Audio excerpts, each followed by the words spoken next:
सिंदखेड राजा येथील शिवशक्ती नगर परिसरात दरवर्षीप्रमाणे यंदाही श्री संत गजानन महाराजांचा प्रगट दिन अत्यंत भक्तिमय, उत्साही आणि मंगलमय वातावरणात साजरा करण्यात आला.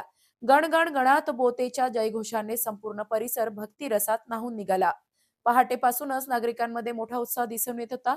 प्रगट दिनाचे औचित्य साधून शिवशक्ती नगरातील महिलांनी सकाळपासूनच घरासमोरील परिसर स्वच्छ केला.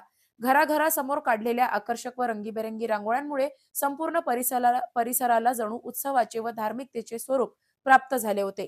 परिसरात सजावट व स्वच्छतेमुळे प्रसन्न वातावरण निर्माण झाले होते. 8 फेब्रुवारी रोजी सकाळी श्री संत गजानन महाराजांच्या मूर्तीचे विधिवत पूजन करण्यात आले. त्यानंतर भाविकांनी एकत्र येत सामूहिक आरती केली.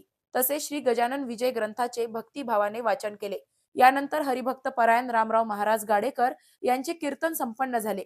आपल्या रसाळ व प्रभावी वाणीतून त्यांनी महाराजांच्या जीवन कार्याचा आणि चमत्काराचा उलगडा करत उपस्थित भाविकांना मंत्रमुग्ध केले. या कीर्तनासाठी सरस्वती नगरासह आजूबाजूच्या परिसरातील भाविक मोठ्या संख्येने उपस्थित होते.